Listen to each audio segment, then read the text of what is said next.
primary interests, which to us have none or a very remote relation. Hence, she must be engaged in frequent controversies, the causes of which are essentially foreign to our concerns. Good afternoon, classmates, fellow debaters, and Mr. Redkin. My name is Casey O'Neill, and I will be arguing for the affirmative side today with my partner, Cooper Tillman. Our resolution states, resolved that the U.S. government should enact a foreign policy of isolationism, prioritizing domestic responsibility. The quote that I first mentioned is from George Washington's farewell address of 1796, where he warns the fledgling nation of partaking in foreign affairs.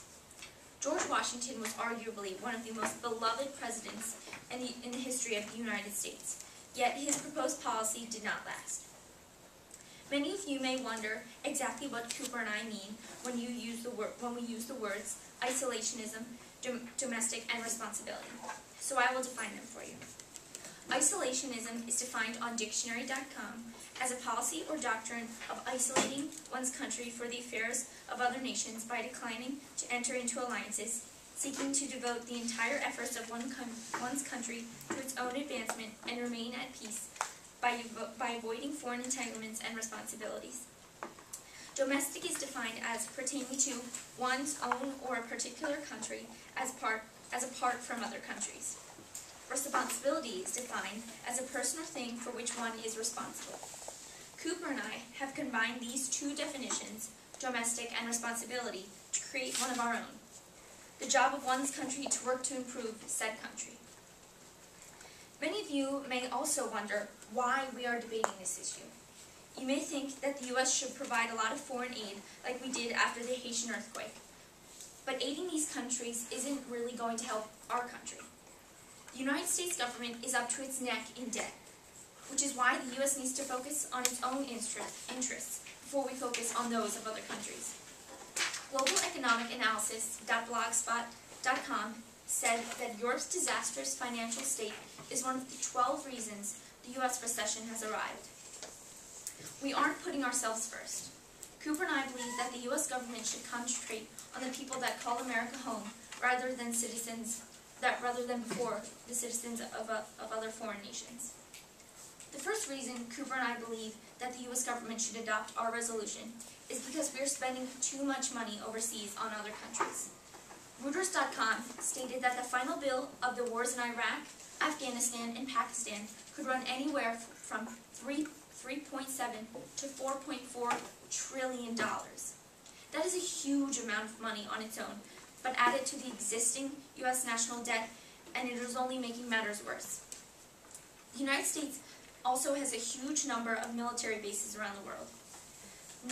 News.nationalpost.com said in an article titled, Mapping a Superpower-Sized Military, the United States is estimated to have anything from 700 military bases around the world to more than 1,000. They include everything from small drone sites on dusty foreign airfields to the sprawling Bagram Air Base in Afghanistan with more than 20,000 troops. How are we benefiting from all those bases? The U.S. may dominate in the Olympics and other things such as the entertainment industry, but does that mean we are the best country? In America, academics have become less of a priority, therefore causing America's ranking in education to plummet. Studies have shown that foreign students are moving much faster than American students. The Huffington Post reported that students in Latvia, Chile, and Brazil are progressing 3 times faster than American students. The U.S. government should be looking to improve this issue for the issues of other countries. Funding American education should be seen as an investment for our country and should therefore be prioritized. The U.S. also needs to improve the standard of living within the United States. For example, RankingAmerica.wordpress.com reported that U.S. ranks second in child poverty behind Romania. This concerns the well-being of young American citizens, which means it should be a priority. The U.S. may stand out on the Olympic podium, but we should not be proud of this statistic. Lastly, Cooper and I simply believe that it is not our responsibility of the United States to support other foreign nations. Sure, we helped Haiti recover from the devastating earthquake in 2010. It was great, but it was not our job to be there. We need to work on improving ourselves before we help to improve places like Haiti and Afghanistan. We also need to bring our troops home.